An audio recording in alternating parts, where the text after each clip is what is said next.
দর্শক, শেষ মুহূর্তের উত্তেজনায় ভারত শিরোপা পুনরুদ্ধার করলো বিশ্বকাপের। আর এই ফাইনালকে ঘিরে দেশের বিভিন্ন জায়গায় বড় পর্দায় বিশ্বকাপের ফাইনাল উপভোগ করেন দেশের ক্রিকেট প্রেমীরা। এই মুহূর্তে ঢাকা বিশ্ববিদ্যালয়ের টিএসসিতে আছেন রিপোর্টার মাহবুব রিমন। সরাসরি যুক্ত হচ্ছে তার সঙ্গে।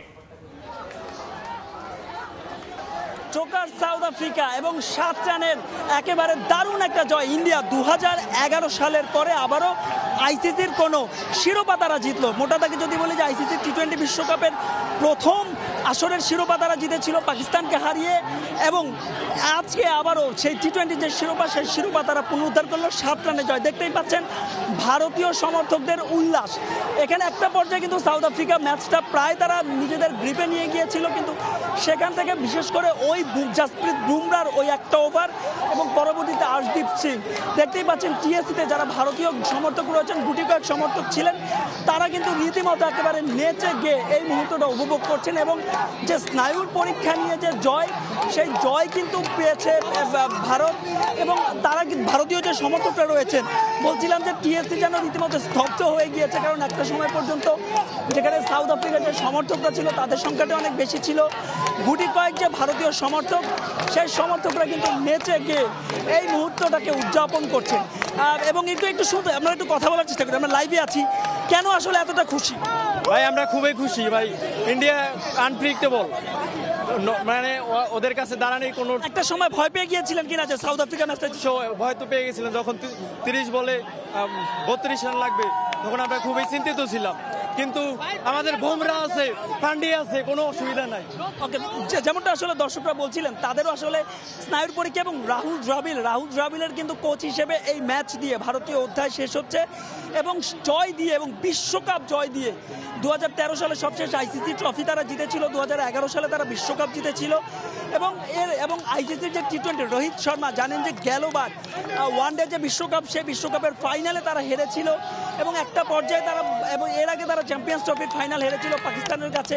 এবং সবাই ভাবছিল হয়তো ভারতের এই দলটা দিয়ে, বিশেষ করে রাহুল দ্রাবিড় অন্যতম কিংবদন্তি ক্রিকেটার ভারতের, তার কোচিংয়ে ভারত হয়তো বা কোনো শিরোপা জিতবে না, কিন্তু শেষ পর্যন্ত দারুণ একটা জয় যে ভারতীয় যে সমর্থকরা রয়েছেন তারা একেবারে মোক্ষম সুযোগ পেয়েছেন এবং তারা কিন্তু রীতিমতো উৎসব করছেন, উল্লাস করছেন। আমরা তেমনই একজন ভারতীয় সমর্থকের সঙ্গে কথা বলবো। আমরা লাইভে আছি। কতখানি খুশি? তারা সবাই পাকিস্তানের ফ্যান। আপনি জার্সি পরে এসেছেন, কারণটা? আমি ইন্ডিয়ার প্রত্যেক খেলা, ইন্ডিয়ার জার্সি পরে খেলা দেখি, এটা আমার ছোটকাল থেকে অভ্যাস। দর্শকরা বলছিলেন যে আসলে এখানে যেটা বলছিলাম যে টিএসসির একটু আগেও আমরা যেমনটা দেখেছিলাম যে একেবারে লোকারণ্য ছিল, কিন্তু যখনই সমর্থকরা বুঝতে পেরেছেন সাউথ আফ্রিকা এই ম্যাচটা জিততে পারছে না, তখন কিন্তু আসলে তারা আস্তে আস্তে এই ভরা টিএসসিও কিন্তু ফাঁকা হয়ে গেছে।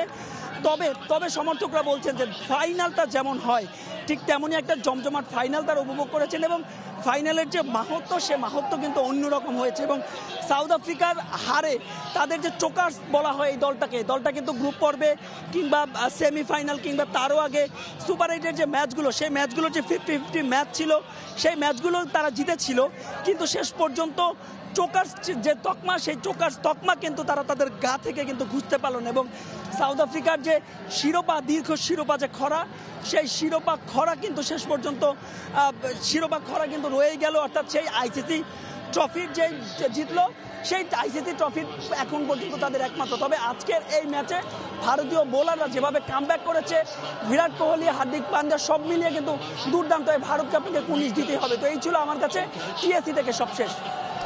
দর্শক, এতক্ষণ টিএসসি থেকে যুক্ত হয়েছিলেন রিপোর্টার মাহবুব রিমন।